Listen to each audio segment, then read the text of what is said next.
वाराणसी से लगभग 32 किलोमीटर पूर्व चंदौली जनपद के महाइच परगना के रामगढ़ गांव में संवत 1658 यानी कि इसको सन ईस्वी से देखा जाए तो 1601 में भद्र मास के कृष्ण पक्ष की चतुर्दशी तिथि को सूर्योदय के समय अकबर सिंह के घर दीर्घकाल के बाद एक पुत्र रत्न की प्राप्ति हुई।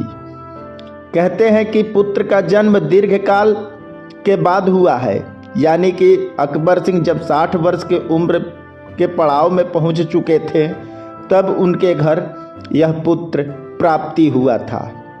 इसलिए पुरोहितों ने परिस्थिति काल के अनुसार उनके पिता अकबर सिंह को परामर्श दिया था कि पुत्र दीर्घजीवी हो और पृथ्वी पर अपनी कीर्ति फैलाए। इसलिए इस बालक को वे किसी के हाथ बेचकर उससे कीन लें, यानी कि स्थानीय भाषा में कीनना के मतलब खरीदना है। अकबर सिंह ने पुरोहितों की इस परामर्श के अनुसार बालक को दूसरे को बेचा और फिर पुनः कीन लिया। बालक को बेचने और कीनने की इस प्रक्रिया के कारण ही उस बालक का नाम किन्ना राम पड़ा। आगे चलकर किन्ना राम की आध्यात्मिक कीर्ति चारों ओर फैल गई। शिव राशि के कारण वैष्णव लोग बाबा किन्ना राम को शिवा राम के नाम से और उत्तर भारत के औघड़ संत किन्ना राम और अघोर पंथ के प्रवर्तक आचार्य के रूप में जाना जाता है। तो आप सुन रहे हैं ओम सदाशिव यूट्यूब चैनल और मैं रंजन कुमार सिंह। नमस्कार दोस्तों। संत किन्ना राम की रुचि बचपन से ही सांसारिक कार्यों में नहीं थी।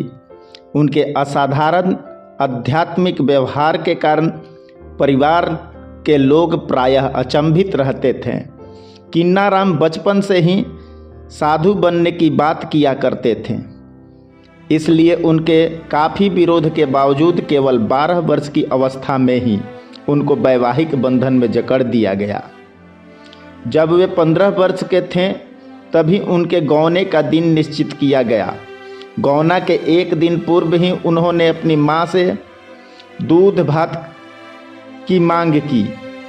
माँ ने इसे अशुभ मानकर उनसे दही भात खाने का आग्रह किया, मगर बाल हट के आगे उनकी माँ की एक भी नहीं चली और दूध भात खाने को दे दिया गया। स्थानीय परंपरा के अनुसार किसी के मृत्यु होने के उपरांत ही दूध भात खाया जाता है, इसलिए इसे अशुभ माना जाता है। लेकिन अंतर्यामी बचपन से ही किन्ना राम को आभास हो चुका था। इस घटना के कुछ समय बाद ही यह समाचार आया कि उनकी पत्नी कात्यायनी देवी का असामयिक मृत्यु हो गया है। इस घटना का युवा किन्ना राम पर बुरा असर पड़ा और तीव्र वैराग्य को प्राप्त हो गए। कुछ समय बाद उनकी माँ भी चल बसी और वे एक दिन अचानक घर छोड़कर निकल गए।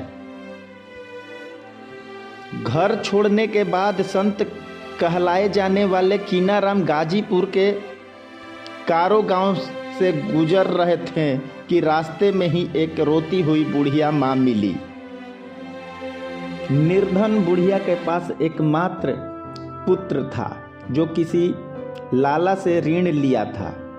वो ऋण न चुकाने पर लाला उसे पकड़कर ले गए थे और उसे दंडित कर रहे थे। इस पर बिलबिलाते हुई बुढ़िया बाबा से कहा, कोई मेरे पुत्र को लाला से छुड़ा दे।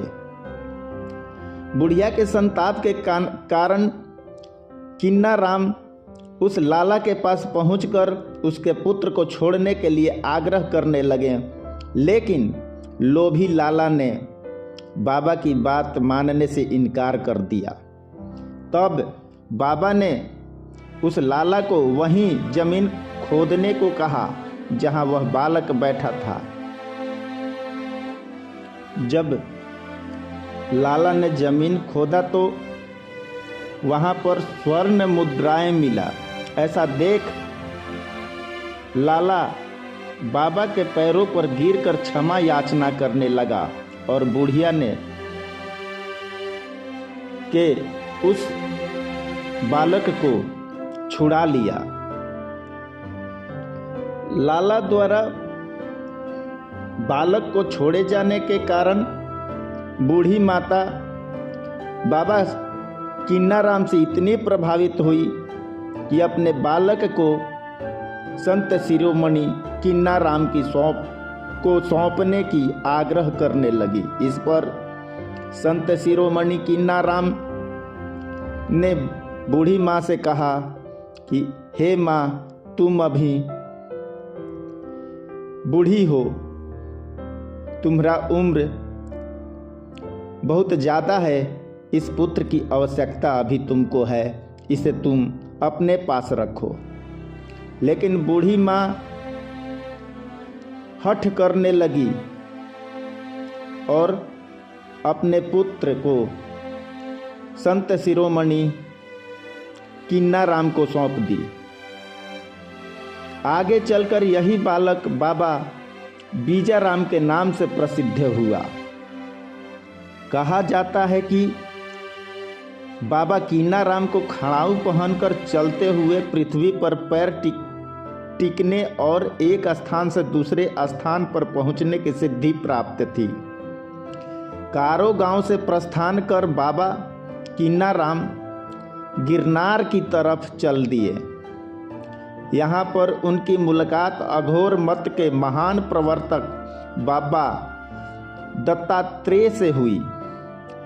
महात्मा दत्तात्रेय ने उनकी कठिन परीक्षा ली और योग्य पाकर दीक्षा कर दी।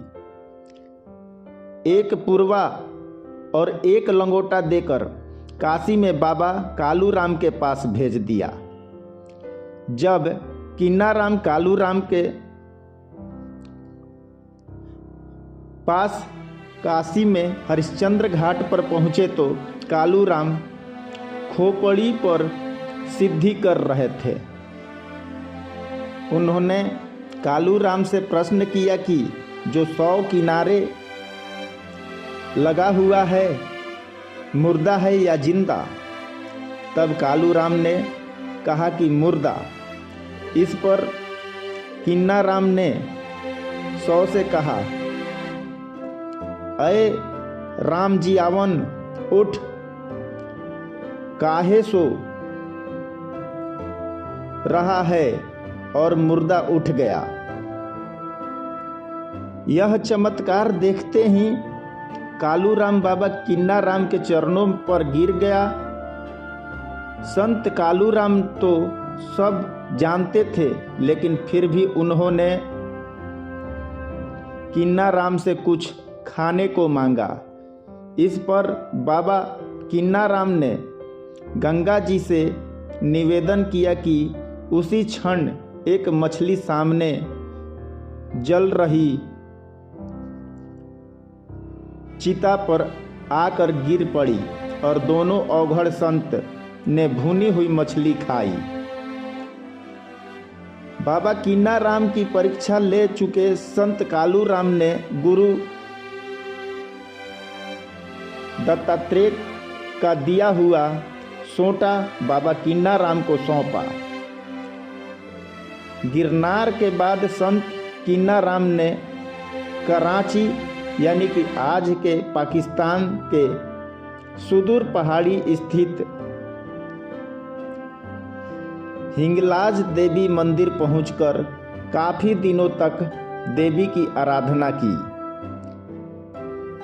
एक दिन अचानक संत किन्नाराम ने देवी का असली रूप देखने की हठ लगा ली। भक्त की हठ पर देवी ने उन्हें अपना असली रूप दिखाया और कहा कि मैं ही हिंगलाज देवी हूँ और अब मैं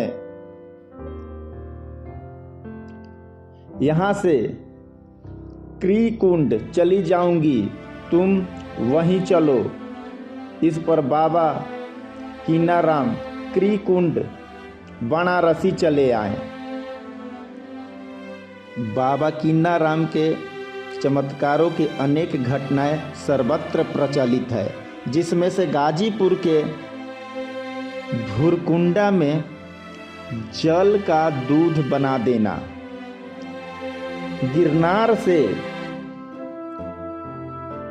लौटते वक्त राजा के सिपाहियों के हाथों पकड़े जाने पर जेल में अपने आदेश पर चक्की चलवाना और सैदपुर के गरीब दीपुआ को उनके रेवड़ी सत्कार पर प्रसन्न होकर दीपचंद्र बना देना इत्यादि। बाबा कीनाराम शैव, वैष्णव एवं अघोर पंथ के 3 संप्रदायों में दीक्षा ली और सफल भी हुए। वैष्णव रीति से रामोपासक और अघोर पंथ से मद मांस भक्षी बाबा कीनाराम जात पात के भेदभाव से पूर्ण रूप से मुक्त थे। वे कहा करते थे कि भाई जातियों का खैली, कुल जातियों का खैली, तबो ना अघैली। मूर्ति पूजा इनके संप्रदाय में पूर्ण रूप से निषिद्ध है। संत किन्नाराम महाराज के अनेक अघोर पीठ की स्थापना की, जिसमें अघोर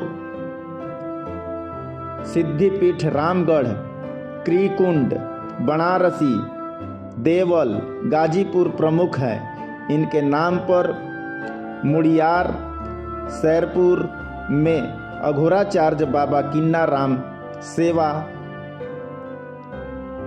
संस्थान और एक चिकित्सालय है, जहां निःशुल्क इलाज किया जाता है। काशी में एक संप्रदाय में संबंधित शिवाला क्षेत्र में क्री कुंड है और इस स्थान पर इस पंथ की प्रधान गद्दी लगभग 400 वर्षों पूर्व बाबा किन्नाराम ने ही स्थापित की थी। इस स्थान पर हर वर्ष भादो माह में लोलाक छठ का मेला लगता है और मान्यता है कि क्रीकुंड में स्नान करने से चर्म रोग से मुक्ति मिलती है। बाबा किन्नाराम सामाजिक उत्तरदायित्व के साथ साथ अलौकिक शक्तियों का प्रयोग कर गरीब, दुखियों, रोगियों और समाज से बहिष्कृत व्यक्तियों की सेवा करना अपना परम कर्तव्य समझते थे। वे कहते थे कि मैं उन सभी मनुष्यों को आदर और प्यार देता हूँ जो उपेक्षित हैं और जो अपनी गलतियों को सुधारने के लिए उत्सुक हैं। क्रीकुंड स्थल में आज भी बाबा किन्नाराम का तख्त सुरक्षित है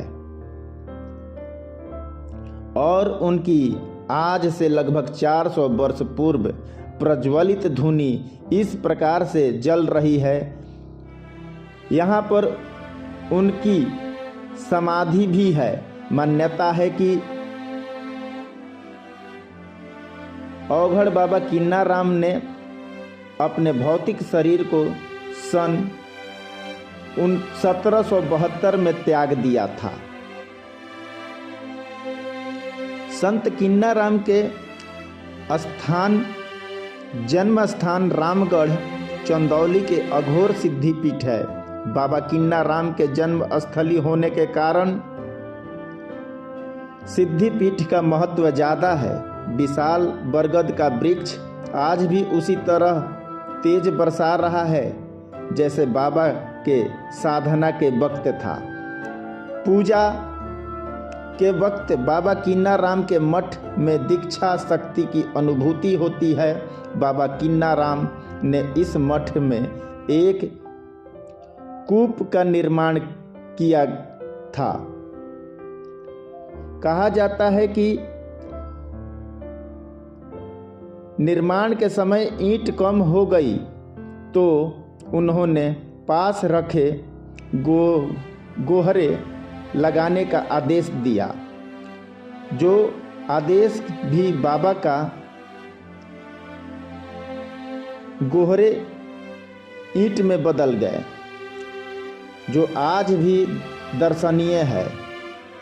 इसे राम सरोवर के नाम से जाना जाता है। मान्यता है कि राम सरोवर में स्नान मात्र से रोगों से मुक्ति मिलती है।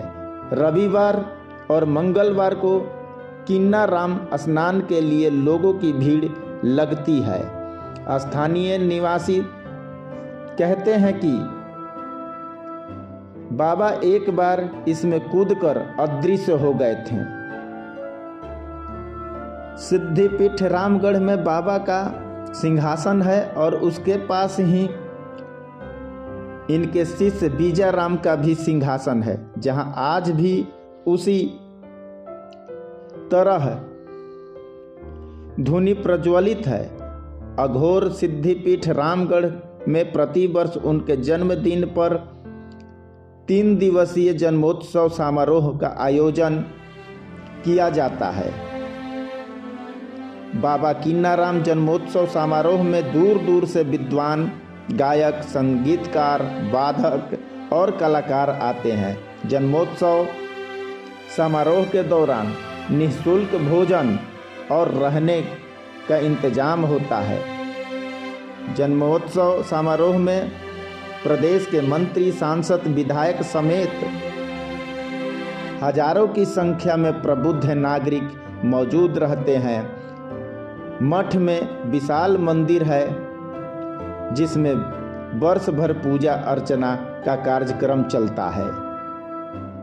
यहाँ पर लोग दहेज रहित विवाह करते हैं। अघोर पंथ के प्रवर्तक बाबा कीनाराम ने समाज को सामाजिक सौहार्द और भाईचारे का संदेश दिया। इसलिए बाबा के मठ में लोग धर्म और संप्रदाय से ऊपर उठकर उनके दर्शन करने के लिए आते हैं। लोगों को इस बात की उम्मीद रहती है कि उनकी मुरादें बाबा के मठ में जाने से जरूर पूरी होगी और होती भी है। धन्यवाद दोस्तों। जानकारी अच्छी लगी हो तो वीडियो को लाइक करें, सब्सक्राइब करें और बेल आइकन दबा दें ताकि आने वाली वीडियो की सूचना आपको समय पर प्राप्त हो।